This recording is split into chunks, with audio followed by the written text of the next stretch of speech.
আসসালামু আলাইকুম viewers, ঝর্ণাস cooking হাউসের পক্ষ থেকে আবারও সবাইকে স্বাগতম।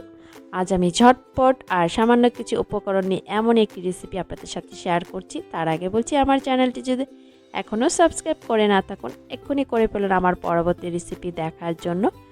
আর এই রেসিপিটি তৈরি করতে একেবারে সামান্য কিছু উপকরণ লাগবে, আর এই উপকরণগুলি আমাদের ঘরেই সবসময় থাকে। এইসব উপকরণ দিয়ে এমন একটি রেসিপি তৈরি করে নিচ্ছি, চলুন দেখা যাক।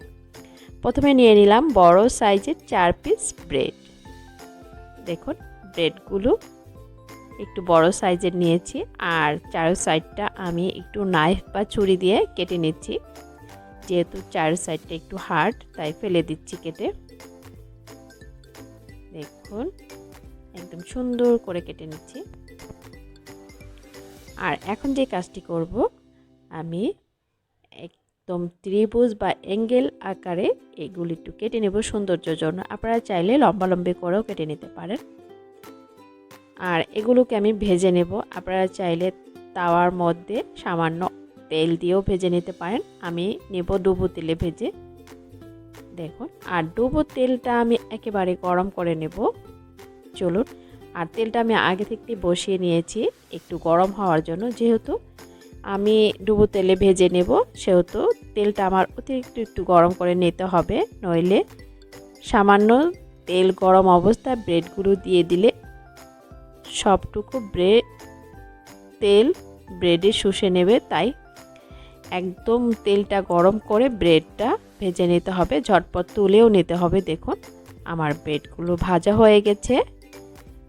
আর আরেকটি প্যান বসিয়ে দিলাম চুলায়, আর এতে দিয়ে দিচ্ছি 2 কাপ লিকুইড দুধ।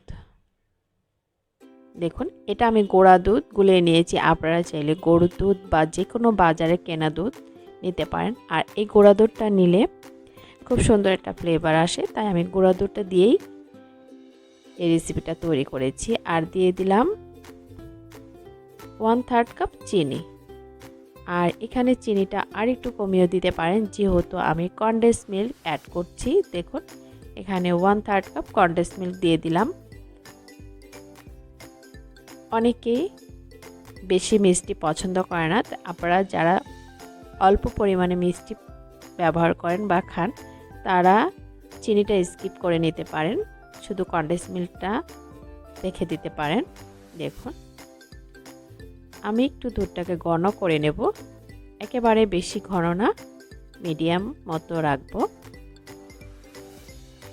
আর আমি এখানে কিছু কাজু বাদাম, পেস্তা বাদাম বা কাঠবাদাম আমি ঘিয়ে ভেজে নিয়েছিলাম। দেখুন, এই বাদামগুলো আমি দিয়ে দিচ্ছি এই দুধের মিশ্রণটিতে। দেখুন, দেওয়ার সাথে সাথে একটা বলক চলে আসছে, আর খুব সুন্দর একটা ফ্লেভার বের হয়েছে, যেহেতু আমি ঘি দিয়ে ভেজে নিয়েছি। মৌ একটা গন্ধ। আর দেখুন, আমার দুধের মিশ্রণটি একটু ঘন ঘন হয়ে গেছে।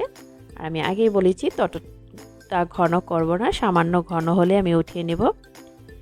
আর রুটির পিসগুলো সুন্দর করে আমি সাজিয়ে নিয়েছি। এর উপরে আমি এই দুধের মিশ্রণটি গরম গরম অবস্থাতে দিয়ে দিলাম।